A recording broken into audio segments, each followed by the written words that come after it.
Hey guys, if you're tuned in, give me 1 second. I'm just adding the title and stuff.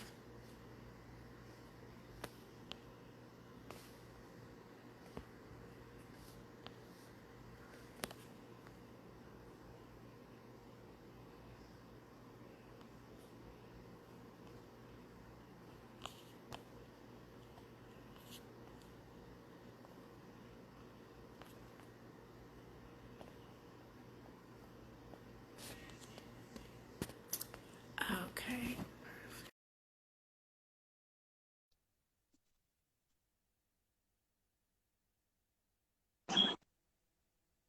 Hey, how are you? How are you? Good to see you. Good. Absolutely. Good to see you as well. Yeah, sorry, I'm trying to adjust my camera. I'm usually at the top.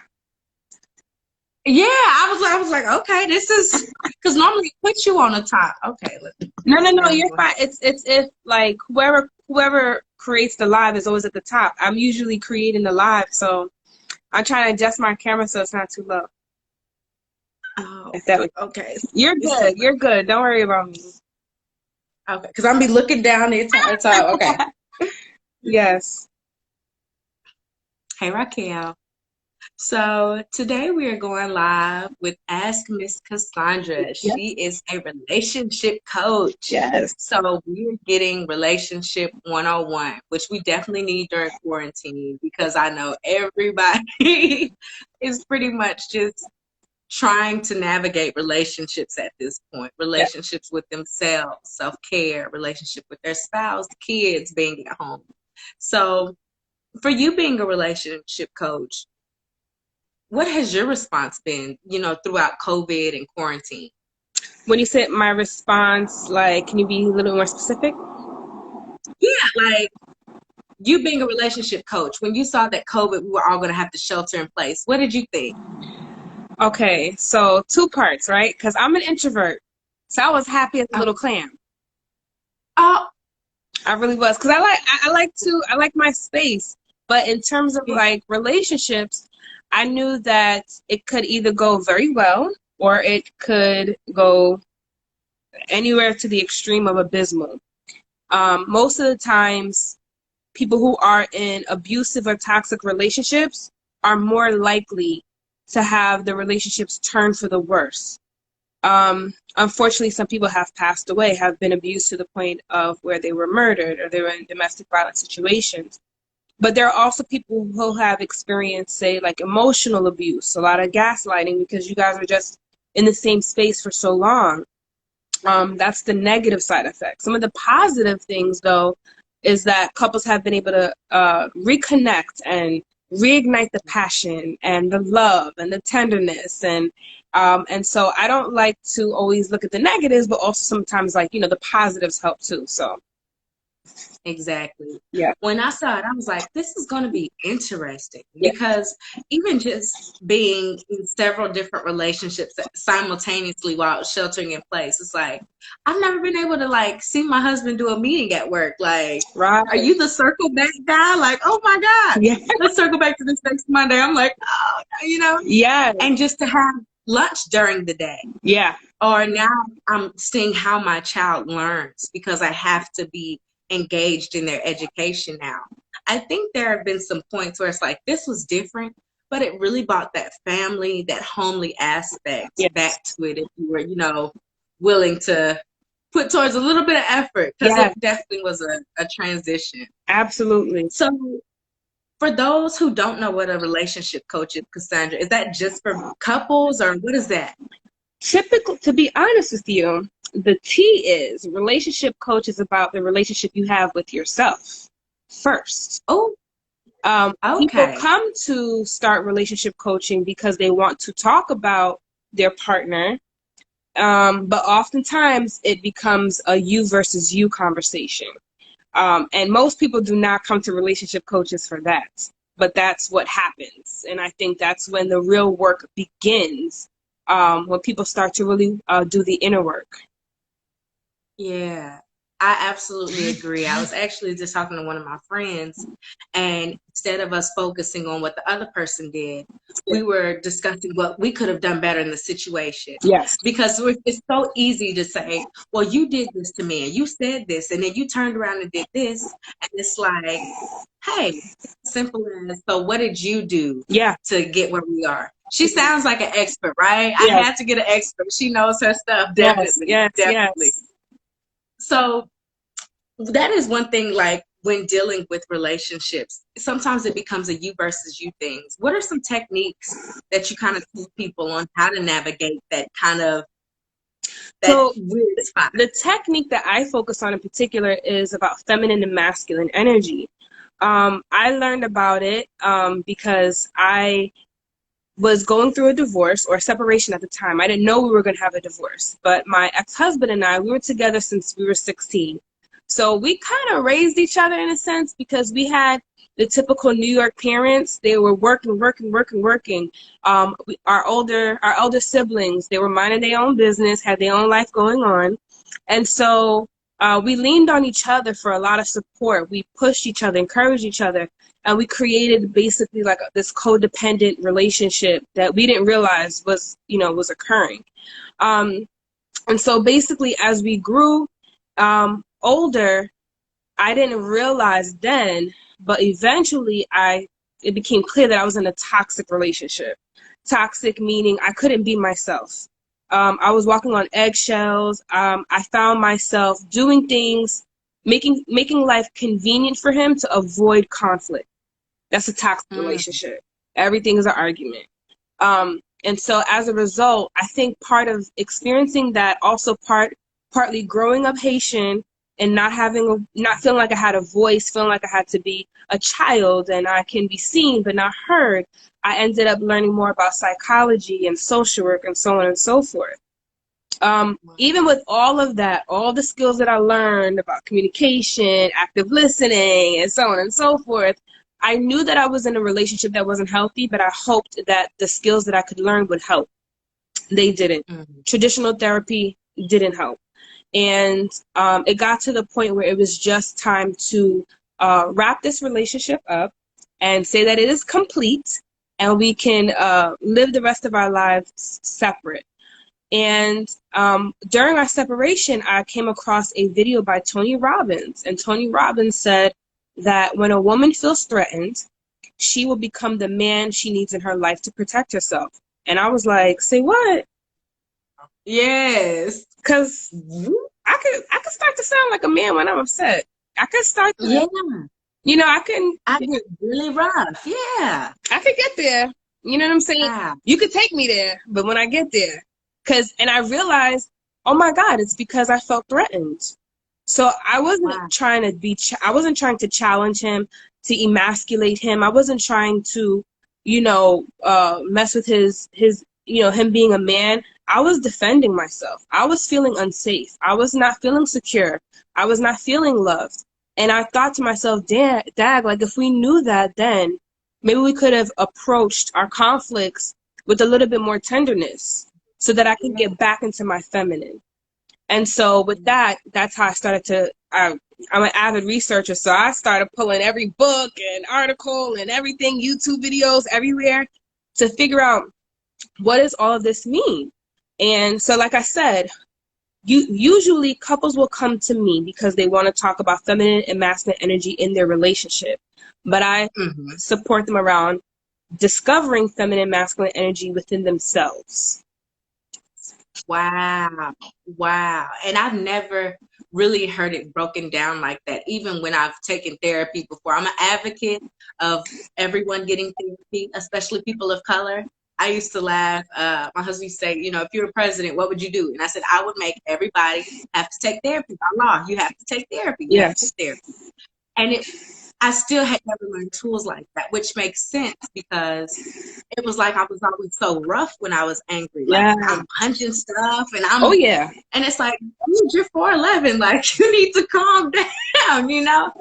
And it makes sense. Once you feel threatened or you feel intimidated, that factor comes along with it. Yes. So as you were discovering this and you were discovering these books and these tools, where did your mind take you? Did you think like I should start being a relationship coach? What happened next? To be honest with you, I started something called momentum education. And interestingly, because I grew up Christian and Haitian, I also grew up three girls. My background told me you don't have the right to talk to men. You need to focus on women. But the vision that God gave me from when I was younger, and even just energetically inside, I am convicted that my focus is with men. So I still struggle with that today, to be honest with you.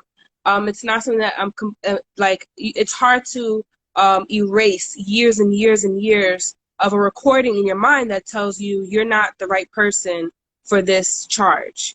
But I'm spearheading it in a sense in my own mind, in my own little way, to say, no, I'm here and I deserve, and God gave this to me and nobody could take it away. And so, yeah, so, my background tells me I shouldn't be doing this. But I fought and fought and fought, and I'm now beginning to really feel like, yeah, Cassandra, you onto something, because I'm seeing Russell Simmons talking about feminine and masculine energy. There's an actor, he was on Queen Sugar. He was also on the Bill Cosby Show. I think his name is Dondre. He has a book called Grown Man versus Grown Male. I cannot wait to read that book. He talked a little bit about it, and it sounds a lot like things that I teach. And it's all about growing into your masculinity, basically. And so I'm like, okay, there's a lot of people doing this. Okay. The vision God gave me when I was like 12 years old, it was real. It was not fake. It was real. And so, yeah, so I basically decided, you know what, I'm going to start researching this and I'm going to start talking about this. And then the people around me were like, yo, Cassandra, you need to become a coach, because all this information that you're giving for free, you should be getting paid for this. So I helped a lot of the people around me rescue their relationships, revive their relationships, by giving them just quick little tips and tools, or just the freedom to feel normal, to say to a woman, you could get in your masculine and become the man you need to protect yourself in your life, is healing, because you feel less, toxic. Like a damsel in distress. Yeah, you feel like, okay, I'm kind of normal. Okay, I don't want to do that anymore, but now I understand why I'm doing it. So now if I understand why I'm doing it, then I have a better chance of getting additional support and help that I need. So I don't think that the coaching that I do is the be all end all, but I think it can support people to figure other areas in their life of getting the support that they need to grow, to evolve. Yes. And I absolutely love that. And it is super duper true. I'm so sorry. Jazz Social said Dondre Whitfield. Thank you. Yes. Thank you, Jasmine. Yeah. Hey, Biggs. Good to see you. Well, kind of see you. Virtually see you. Right. One thing that I think is really serious is some people don't believe that, men should be soft. You're not supposed to cry. You're not supposed to be doing this. And then that's where this hard exterior comes about. But I think, like the yin and the yang, there has to be a subtle balance within things. My husband is a Cancer, so I identify with that, somewhat say feminine energy, but there are some soft things about him. There are some soft things. My husband is typically soft spoken, whereas I'm loud and I'm bold and I'm brash. Perfect. We're very much opposites. Exactly. And I don't say, well, you need to, say it with your chest, buck up, because it's like, he's soft. That's him, and that's the balance. And I believe that. And I've met a lot of guys who really just appreciate the fact that I was able to take time and just express yourself. And they, oh, wow, she's listening. So they would just talk and sometimes cry and stuff. And it's like, it's beautiful. Imagine how many, women you could be interceding on their behalf if you would just listen and let them talk. And yes. Erykah Badu even said that. They were like, what is it that you do that have these brothers turn out? You know what I'm saying? And she said, I just listen. And it's literally sometimes that simple. Yes, it is. Crying is healthy. It's needed. It's almost like an emotional detox. Yes. Dang, Big. I didn't know you was deep like that. Okay. Right. I'm teasing him. He's amazing. Right. He's an amazing guy, by the way. Nice, nice. Go ahead for the amazing guy. Right. My baby's on the line too, so I'm gonna go ahead. My baby's amazing. Yeah. But really though, it's if you just give people the space to have an entire spectrum of emotions, it's so much different than Yes. forcing somebody in this box of one thing, you know? Yes. One thing that just that was important was, I grew up and it was like, you're not supposed to talk directly to guys like Yeah. that. You're not supposed to do those things, you know? And as you get older and you come out of that, what have you seen that has made like the biggest difference? Like I saw that you said, people were saying, okay, that is true. So that's alignment. And then you saw the books, that's alignment. What other ways have you confirmed like this actually works? Like maybe personally with you? Wow. So on a personal level, the story that I usually tell was, so there was this guy that I met when I was like 15 years old, right? Unbeknownst to me, it's crazy to me, but he had a big crush on me, and I didn't know about it. So Mm-hmm. I want to say a good 15 years later, he still had a crush on me and Oh my found me. goodness. Yeah, girl, it's crazy. I was like, wow, and he was married, girl. Oh I'm my gonna give y'all goodness. the tea, okay? The one that got away, he's hurt. Oh, Whoa! I was like, hello, sir, you're married. We are not doing this. And he was like, listen, I'm about to get this divorce. Like, I need to know what's up. And I was petrified. I was like, yo, this is crazy.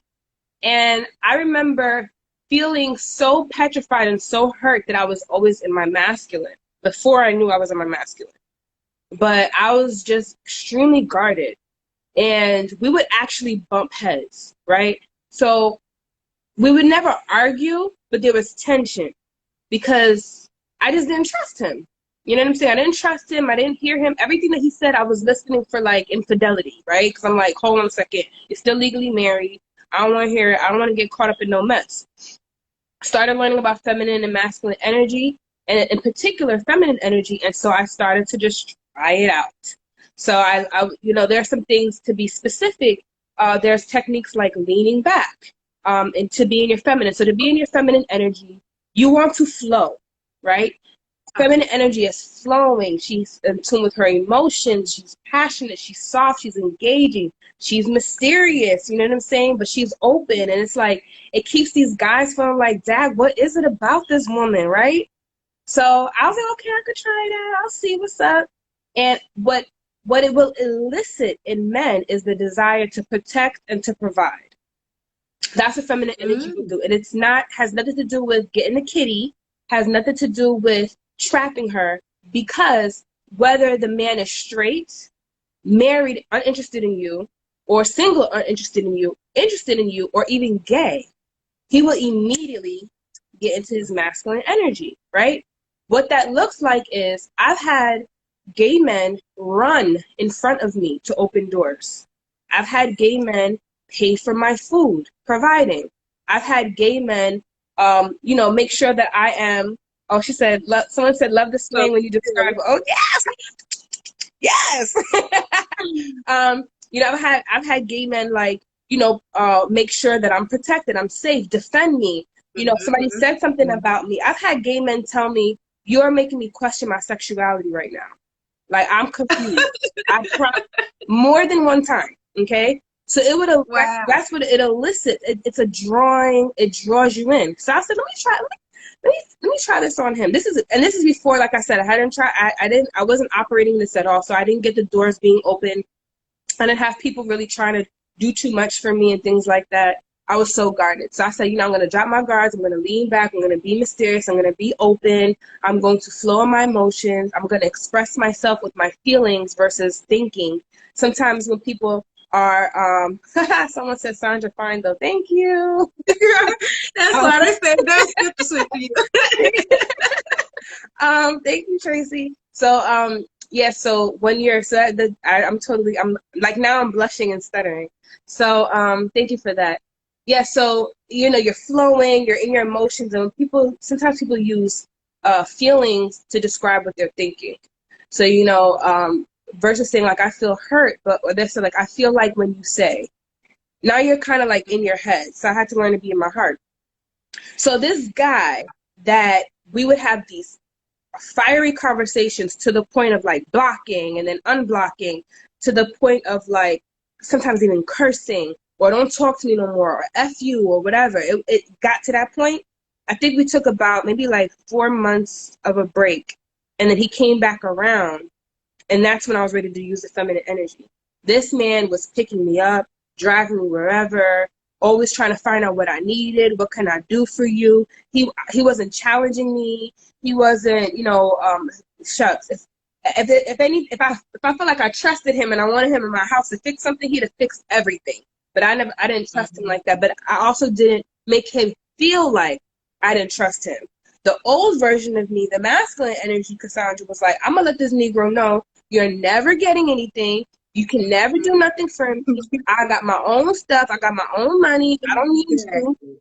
to Exactly. thank you. I will accept. I appreciate this, and I love that you open these doors for me, and I love that you check up on me. That makes me feel warm and soft inside. And saying things like that, or the way I say things, less direct and more girly, more fun, and more sweet and gentle. And thank you so much, and I appreciate that, and I love that. I love when you do this. Even smiling on the phone. Same guy, right? Different man. That's when I was like, whoa, what is this? Exactly. Never had Exactly. sex with him, never kissed Mhm. him.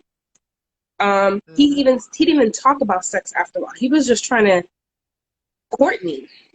So that was it. And is oh, I'm sorry. Go ahead. No, that's it. When I was in college, I remember that I got into it with this one chick because she just swore up and down that this dude, we were screwing. And I was like, no, we're not. I promise you, we're not at all. And I sat her there and I put her on, and I was like, sis, let me tell you something. You see these guys, you see frat guys, you see all these different college guys, they are on the chase, right? As soon as you're just so focused on, well, he wants me to give it up, so I'm not gonna give it up, and now I'm gonna give it up. And all of that is just extra. Just be you and just be classy and like say thank you. Like I used to be classy sassy. That's what they used to call me, and I just tried in everything I did to be as classy as possible. Yes. And so I like kind of groomed the guys on the campus. Like they would stand in front of the doors. You know how people congregate in front of the doors. And I'd come up and I'd wait. And I was like, y'all don't see a lady, you know? And then they would open the door. I'm sorry, Miss Stacy, this and that and the other. And eventually it was like, I never had to touch a door. I never had to, when I would go pump my gas, Oh, I would just go walk to the car because I knew there was going to be somebody out there. My cousin actually started going to college that I was in, and he was like, I'm transferring. I'm not going to do this. And I was like, are you? He was like, I said your name in this class. And this dude was like, that's your cousin. Man, she's this, she's that, and the other. And he was like, and none of it was disrespectful, but it was like, he was like, I just can't. yeah. You're my cousin, and I can't see that because guys just About the fall chance. all over the place. And it's because you're not giving away anything. That Yeah. chase. My aunt was like, it's all in the chase. Yes. And the more you just, well, like you said, well, thank you. And you're just so sweet and this and that and the other. It's like, what else do you need? What else can I do? Oh, It's a chase. absolutely. It's a Absolutely. chase. I surround myself around men in such a way that they are in service to me. And I say that humbly, and I'm always in awe and in complete gratitude when men feel like they want to be in service to me in any way possible. And like even now when I think about it, I think about how blessed I am in that. I don't have intimate relationships with any of them, but I know at least 5 guys I could call right now that I could say, I'm in trouble, I need you. And they'll be like, what do you need? How fast can I get to you? What's going Exactly. on? 1000% sure. Some of them I haven't even met in person yet. Yep. And that's the Yep. power of feminine energy. And that's the power of, I think the biggest thing that I've learned, or I won't say the biggest thing, but I think the thing that shocked me the most when I paid attention to men and stopped Mm-hmm. assuming everything is that men want to make women happy. Bottom line, Mm-hmm. period. Mm-hmm. and Mm-hmm. are completely, ferociously, passionately serious about that. They don't want to see us sad. They don't want to see us crying. They don't want to see us hurt. And they'll do just about anything to make sure we're feeling good, especially when there's no manipulation involved. That's the mistake that a lot of women make, is that they'll find a man who's generous, loving, kind, and they Yeah. take advantage of that. I don't do that. I don't take advantage of it. I do not manipulate. I don't play games. I don't do no 90-day rule. You know, none of that. I don't do any of that. Mm-hmm. Like I hear sometimes my aunt was saying something about how there's two different spectrums. There was a woman who was like, well, a guy's gonna pay my rent if he wants to be with me. And then there's another spectrum of woman that's like, well, no, because I can pay my own rent. I need you to be there in other ways. It's not about your finances. You're not an ATM to. Mm-hmm. And I think that's sometimes where the guard comes in, because they don't feel necessarily appreciated as such. Like they're getting talked at versus talked to. Mm-hmm. I used to, still do, that masculine energy sometimes pops out. And me and my husband have been together for 6 years. And today we got into an argument, right? Mm-hmm. But we both decided that even if we're going to argue, we're not going to cuss at one another. That's right. We're not doing that. And I did not say anything that would hurt his ego. So whatever he was doing, I said the opposite of. So I'll use an example, but if he said, well, he said a small white lie, and small white lies can sometimes snowball into bigger lies. You know what I'm saying? Because you have to pick up what you said and this and that and the other. And I told him, I said, you're not a liar. Mm-hmm. So I don't understand that. I didn't call him a liar. I told him that you are not that. You're better than that. Right, right. And it's just, even in the heat of the moment, I felt and he felt so much better, because an argument doesn't mean you have to tear me down and call me every which name. It speaks life into me, and then you have to sit with the fact that she said you were better, than that. Are your actions reflecting that? Mm-hmm. And then you'll step up, because that's on you now. I'm not going to call you anything bad. I'm not going to say anything bad, but I'm just going to let you know I believe that you're a better man than that action. That's right. It's just speaking that life, even in the midst of anger. Mm-hmm. We see a lot of times people, well, if you're mad, you got to cuss somebody out. Mm-mm. That doesn't solve anything, Mm-mm. especially for a man. If you're very combative and you want to buck up at guys and you want to play around treat somebody a certain type of way, Mm-hmm. it's not going to be like, girl, let me go buy you some roses. Right. That starts more conflict, Yeah. because now your masculine energy is fighting with his already natural masculine energy. Mm-hmm. Yeah, they're not going to compete with that. They're not. Yeah. Even if and something that you talked about when it comes to money, like a woman who wants a man who'll pay her rent. This is what I said. If you like it, I love it. There are some men who want to pay a woman's rent, so go find that one. And I'm mad at you, sis. Get it. You know what I'm saying? Go ahead and be with the kind of guy. You just can't make a man into what you want him to be. So you find alignment. There are many men who want to pay the bills and want to pay the woman's rent and want to do these things, and that's fine. Forcing that on someone is another aspect of it. And I think that we stand a chance in today's society to think about what provision really looks like. Providing for somebody does not only equate to finances. We also provide safety, feeling safe, emotionally safe, physically secure. We also provide presence. We provide that I'm here. I'm not only here physically, but I'm in tune with you. So most men, when they think about providing for, they're thinking about money. Another thing is, and this is just Miss Cassandra's opinion, I think that secretly most men do want to provide. I think that most men of our race, of Black men, have not figured out the keys to creating generational wealth. And so they lean on or defend on, well, nah, we got to do 50-50, da-da-da-da-da. Because every time I ask a guy, if your woman made $20K and you made $600K, Would you want her to pay a small bill, maybe her? And the answer is always no. The Exactly. answer is always, Exactly. nah, I got her. So it's most of the time it has no reason. It's not a value system around, okay, well, we're both living in this house and we're both using up the energy, we're both using up the water. It is, I don't have it to give it, but if I did, I would give it all. I would give you as much as I could. So it's a Exactly. scarcity thing. And so one of my goals, my long-term goal is to teach generational wealth. Of course, I have to embody that first. So my Yes. desire is, long-term goal is to teach our young men how to build generational wealth, not for the sake of controlling or anything like that, but to really be able to feel like, nah, I got her if he so wants to. There's nothing Exactly. wrong if somebody wants to go 50-50. That's your prerogative. But 9 times Exactly. out of 10, when a man has it, he wants to spend it on her.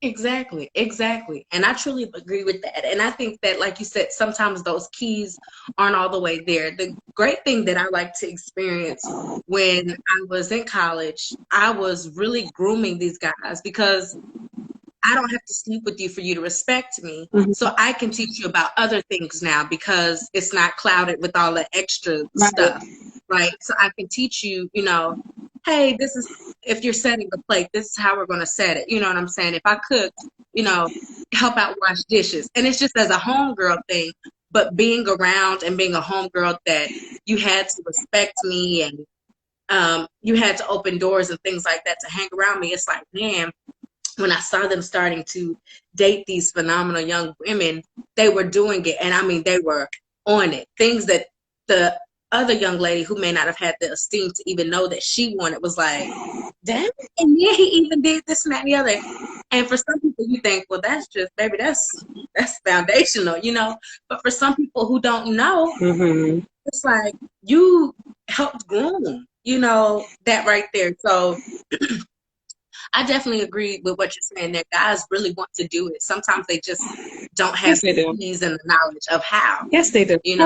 Trust me, they do. Anytime my guy's talking about, nah, we gotta go 50-50, yeah, so on and so forth, and I ask that question, I have never, ever heard any man ever who said that if he made more, significantly more than his partner, that he wouldn't hold it down. You know what I'm saying? So we're out of alignment, out of tune of how our men want to stand in the relationship. And also, a lot of guys lean on that because, like I said before, they don't understand something. I'm going to share that was, oh my God, the best thing I ever heard from someone who studies feminine and masculine energy. There's a group called Men of Fire. I don't know too much about this group. Y'all gonna have to forgive me. I've only heard of it, haven't been engaged or involved in it. I only know one person who was part of that group, but he said that women want 4 P's. Okay, she wants to be protected, provided, Okay. presence, Okay. and penetration of the soul. Women want, Hey. hello. She Okay. wants to be penetrated in her soul to give her the love that she knows she deserves. To feel the Yeah. love in her bones. That she knows that she knows that she knows her man loves her. Not because she has to justify it logically, but because she can feel it in every cell, every part of her body. That is emphatically true. So there's more to just money. And there's more, listen, it's not just about that. Is it part of it? Just like a lot of women want to take care of their man. You know what I'm saying? Yeah. A lot of women want to take care of their man. Someone like, oh no, he can make his own plate, yada yada yada. Oh, I'm not gonna cook. A lot of times because not because she don't know how to, or she wasn't just raised that way, or there's some negative mindset around what it means to take care of your man, like as if you're being taken advantage of.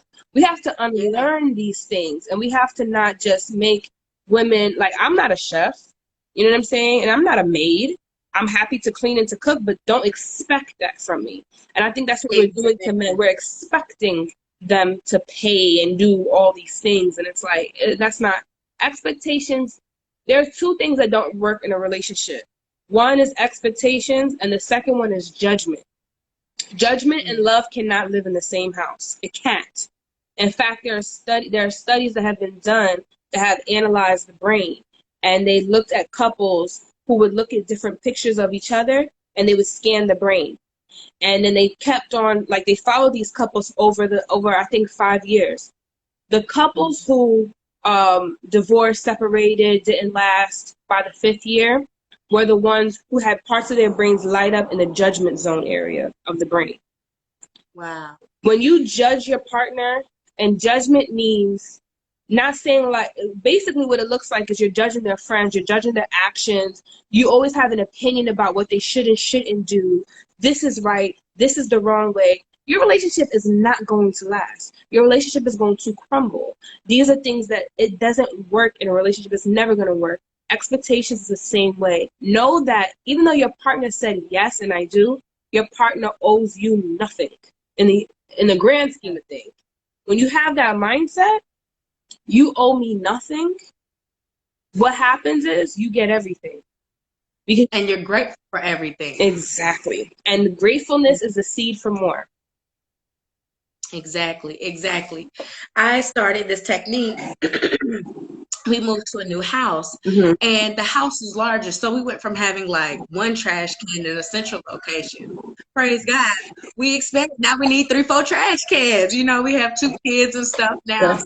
And so he was used to maybe taking out 1 trash can versus 3. And as he would, I would come downstairs. If it was still in there, I would be like, oh, babe, when you take out the trash, it is so helpful in the house. I'm telling you, because I wake up early and I just get to start cleaning and going. And he just kind of noticed, like, I didn't take the trash today, but she still said thank you. Right. And then by lunchtime, what he was doing during his lunch break was taking out the trash. I didn't have to say anything. I proceeded with cooking lunch like everything goes, And then he doesn't, like you said, nobody owes you anything. He doesn't say, well, lunch is about to get started. It's like, hey, what did you have a taste for? Do you want me to cook it, this, and that, and the other? And it's all about, I would say, just give it. If you didn't get anything back, what are you still going to give to someone? Yeah. And that's the foundation, I think, of how they'll treat you based on what you give them, even if they're at their worst. Yes. Me and my husband. But before, I want to clarify something, though, because sometimes when I'm coaching, I teach duality, right? As much as you, and which you're touching up upon, right? So when people come to me, they come to complain, right? I'm gonna tell on my man. I'm gonna tell on my woman. I'm gonna tell on her. I'm gonna tell you what she said, what she did, like I'm the principal or whatever. And as much as I would say don't expect anything, or like expectations aren't good in a relationship, there is the reality that we all have expectations, right? You have to be really enlightened and on another level spiritually to not expect anything. So what I usually tell people too is, like, exceed your partner's expectations, right? That's the balance of it. That's the juxtaposition of it. It's kind of like the human experience, right? There are moments when we quench our thirst, but if I quench my thirst today, tomorrow I'll be thirsty again. We are insatiable. It'll never be enough. You'll never love me enough to the point where I'm good forever. My as much as you fill me up, my tank will run dry. It needs to be filled, fulfilled, and filled, fulfilled again and again and again. And once people acknowledge and accept that, then they won't really look at people as being needy or I try.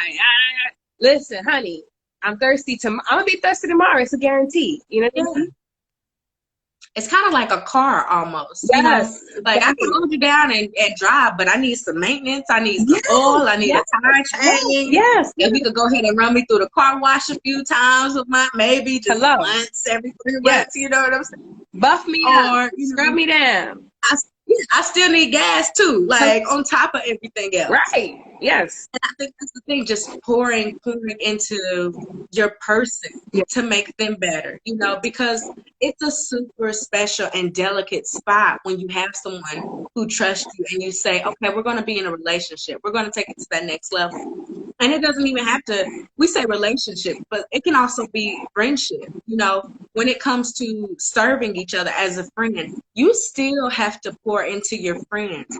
You still have to encourage them and clap for them. Yes. And while that's not your man, you have to her success is your success. So you have Yes. to be just as excited for your friend. Yes. We're all like that about things. I feel like we understand the need that we have so well, but it's like when it comes to someone else, well, I don't understand why you do this. Well, because you do it too. You do Yes. it too. Trey told me the other night, I said, I don't really want to hear about, your space age, whatever. He was saying something. And he was like, I listen to you talk about business 24/7. You know what I woke up to? Baby, I have a great marketing plan I'm about to unveil. He said it was 3 in the morning, and Yes. it's like, you're absolutely right, baby. Go ahead. Because I do run your ear off about business. So I want you to pour all of your sci-fi knowledge and everything else Yes. into me. Yes. I care all about it. Yes. And it's Absolutely. just being there, Yes. being there. Like, not just because you have to, or because you're married, or because you've been friends forever, but because you want to be. Yes. And you don't mind being there for someone Yes. else. Absolutely. In service to your partner. 100%. Absolutely. And I also feel like, you know, I think what makes relationships fun too is always being curious and being in discovery, right? Like something that our parents, people don't really talk about besides the fact that you can't quench love is, or like in such a way that it's like forever, it's a constant renewal. But also, we don't really talk about our deep shadow, dark life desires. You know what I'm saying? That's what makes a relationship fun. And I'll never forget, I learned little things from weird places. So the craziest thing I ever heard was, I don't know if you've ever seen the show with Ice-T and Coco. Have you ever seen it? Yes. Okay. Yes. So this is so embarrassing. So there was this episode where Ice-T and Coco were talking about fantasies, their partner's fantasies. And Ice-T said, I don't care if your partner said it would turn them on if they saw you in a wetsuit and some ice skates. Tomorrow, you better go buy you a wetsuit and some ice skates and prance around that room. That's right. I was like, really? I think I was like in my early 20s or something, like if I was even there. And I was like, really? And you know what? I agree. Yeah. I agree. And I think what I'm agreeing on in particular is something that you're talking about, which is friendship. Usually it's like your friends where you be like, yo, you know what really turned me on? Da, da, da, da, da. And like, really, girl, that's nasty. And it's fun and it's funny. Obviously, of course, you're not expecting your friend to kind of take it there. But when you can have those honest, vivid conversations with your partner, and the bonus, the cherry on top is when they set it up. Lord have mercy. Who's gonna leave? Ain't nobody going there. Who's going You know to what? And I think that is something so good. Just knowing your part, always being in discovery mode. There are just little things. Like, I used to ask my husband, where are my moles at on my body? Because I have like a mole at the bottom of my foot, and it's so small that you would never see it. Right. But because you're rubbing my feet, you notice a little mole on my foot, and it's just little small things that when somebody's paying attention to you, they know that you didn't even think about. Like, hey, thing on you, there's something on you. It's like, oh, well, I didn't know that. And it's just paying attention and being in discovery mode, like you said. I think it's so, so very adorable. One way that we created like that bond of transparency, I found like these they were like sex quizzes. And we did them like, basically we didn't do them in the same room or anything. We just did it and then sent each other the response to the answer. And we're reading it and I'm like, oh my gosh, But it was fun because it's like, now we kind of know, Right. You got, I mean, I was like, if you want to be in a monogamous, sexy, fun, cool relationship, right? And you're sleeping next to this person, don't you want to know who you're sleeping next to? Don't you want to give them what they want? Hello? You know what I'm saying? If you're the only person, listen, money, if I was down and out, I could get that from the government. If I was hungry, I could get that from a soup kitchen. But my sex life, if I only want you and you only want me to want you, hello? Yes. Okay. That is so funny. That is so funny. Because, I mean, it was just, and that just kind of set the platform that we were always joking and always laughing and always learning things together. Um, One thing that I think is really important is you said unlearning those things Mhm. that we've been taught. You know, sometimes we've learned from our parents, like, that's how you argue. Or some people say, well, I've never seen my parents argue. Mhm. So then you're in this realistic bubble of, well, now me and my person are arguing and I don't know how to do it. Right. You know, I don't even know how to argue in a fair way because either I've seen a bad example or no example. Right. To learning and unlearning, where would you tell someone to start and build their foundation? To be honest with you, I would highly, based on what I know thus far, right? I would highly recommend that people search for a coach or therapist that focuses on attachment style and one that believes that your attachment style can shift.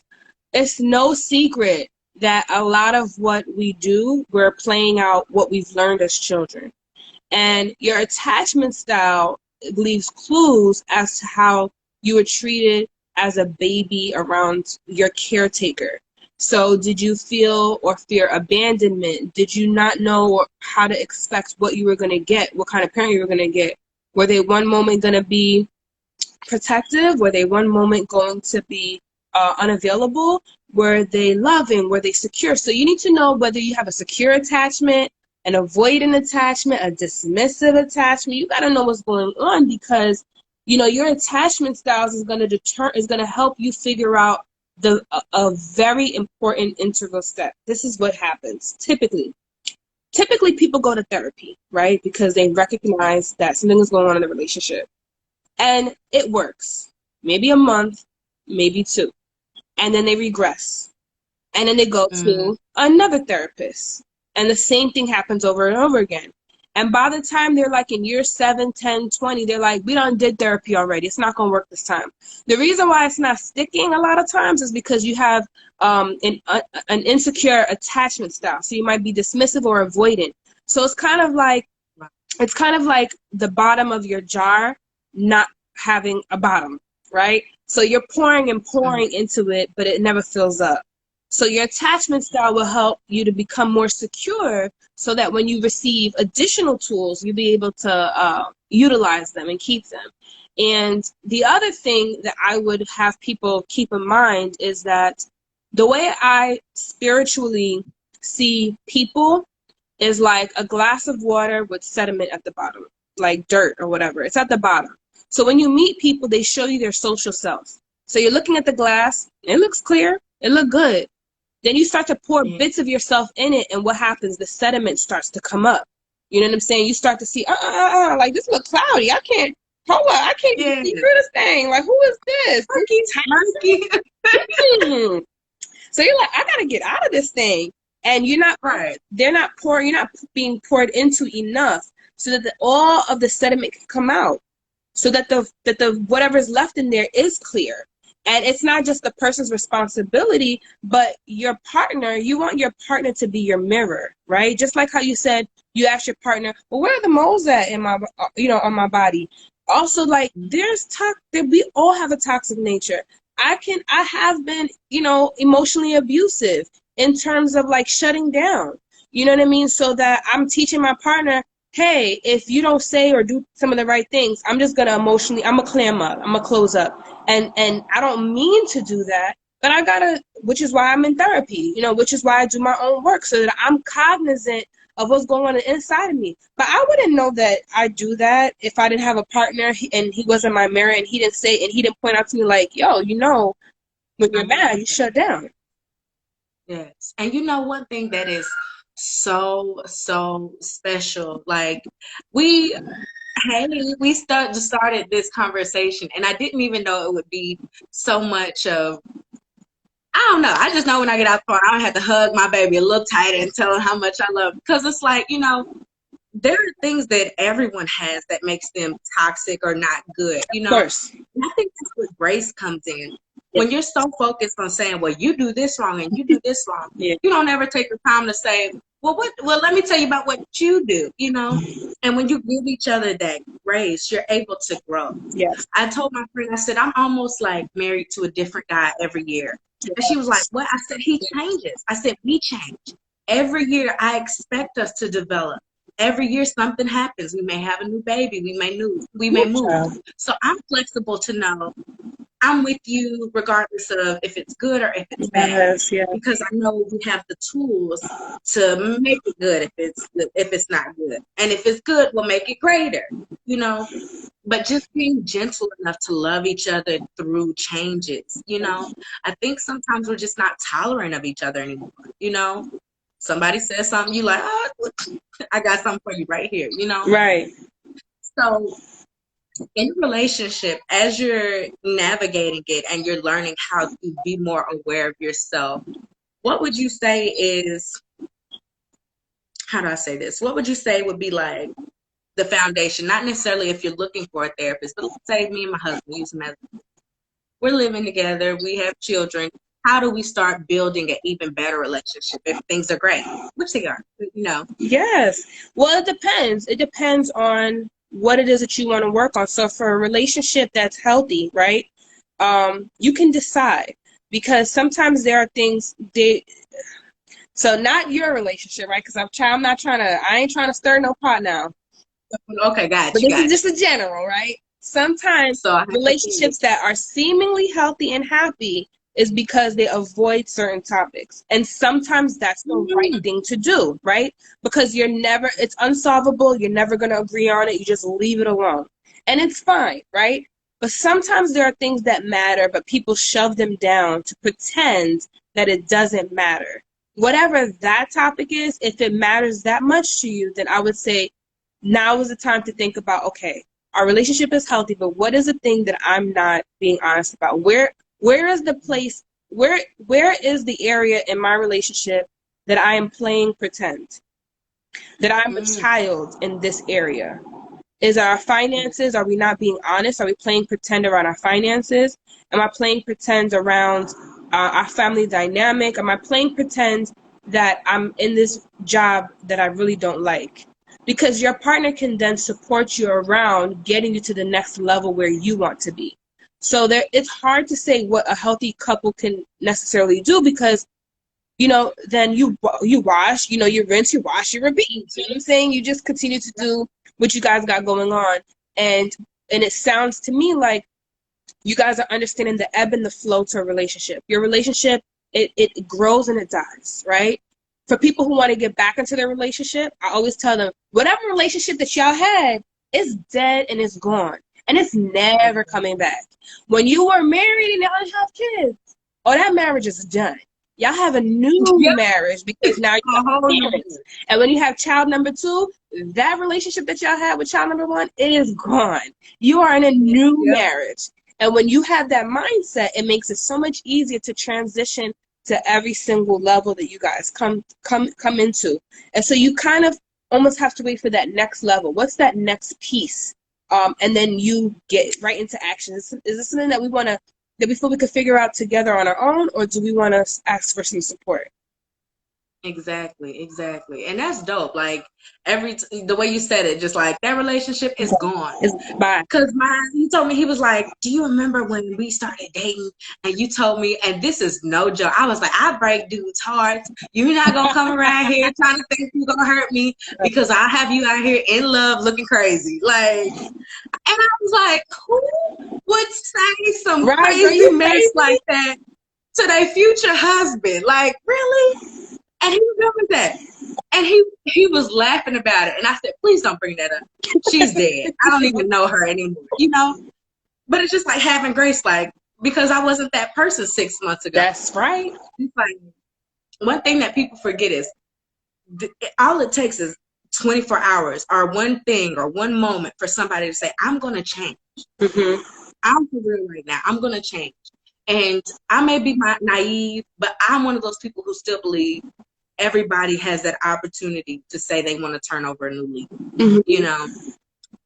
I'm really big on like grace because I wasn't perfect, but I still got grace. Right. And I know there were times when I shouldn't have been where I am or as successful I am or even alive, but it was grace that allowed me to be. That's right. So I try to extend grace to others because you're not easy to live with 24/7.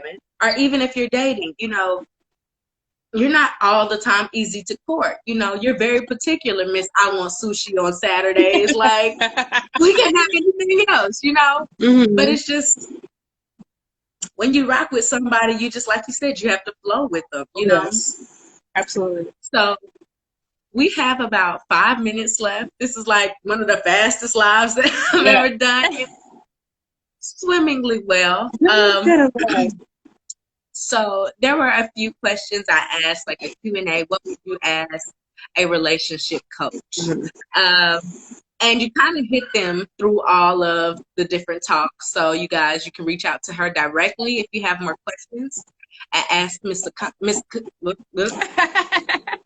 ask Miss Cassandra, Yes, okay? And there's nothing fancy in it. You don't have to put any under. It's just me talking with the gibberish. It's just plain ask Miss Cassandra. yes, She is definitely, definitely a wealth of knowledge. So if you have any questions, please don't hesitate to reach out to her. She's so sweet. She will give you the best answer or direct you to someone who can. absolutely. Now, I have a question. I'm going to go out with my last question. My baby, he's not on here anymore. His birthday is on the 27th, Mhm. okay? What half of the world is still in quarantine, right? So we're the half that's in quarantine. We're not all the way out there yet. Right. You got any birthday ideas? You got any birthday ideas? Absolutely. So one of my favorite, okay, it depends, right, on your partner. Is he kind of, It's me. My baby's down with it's me. He's down for whatever I got is going. he a child at heart? Like, is he fun? Like, Yes. okay. Have you Yes. ever considered making like a fort out of your living room? Uh we have a 2-year-old who does that. So we have to clean it up afterwards. I'm gonna send you something. I'm gonna DM you something, and I'm gonna DM you a fort that I actually made. It's super cute. It's nothing like but it's the adult version of a fort, so it's more sophisticated and it's cute. Okay.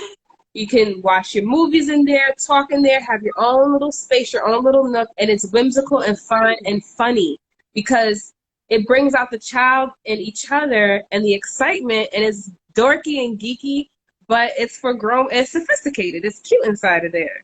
I like that. So I would say something like that because I mean, yeah, you could do the lingerie thing, yeah, you could do you could do all these different things or whatever. You could do the dinner and everything like that. But this is one of those things that is unexpected.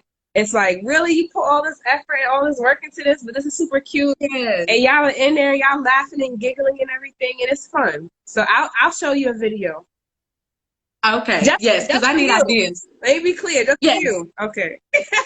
I need some ideas, okay? Because what's funny is so our one of our anniversaries is in May. That's the like when we met anniversary. Yeah. And then June is when we had our courthouse wedding. And July and his birthday. And July is when we had our official wedding. So it's like back to back to back to back to back.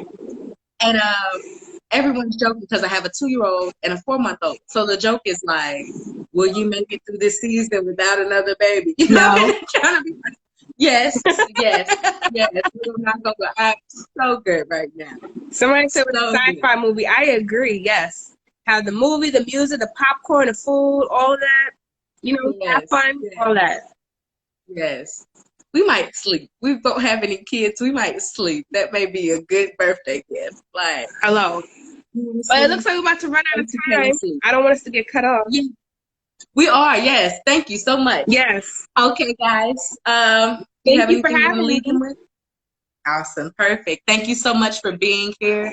I really appreciate it. I learned a lot. I know y'all had your notepad somewhere. Y'all were typing up something. So, you guys, thank you. I'll be back tomorrow at 7 p.m. with another one. You all follow Miss Cassandra at Ask Miss Cassandra Yeah. for all your relationship advice. And I thank you so much for tuning in, and we'll see you guys tomorrow. Bye, y'all. Bye, everyone.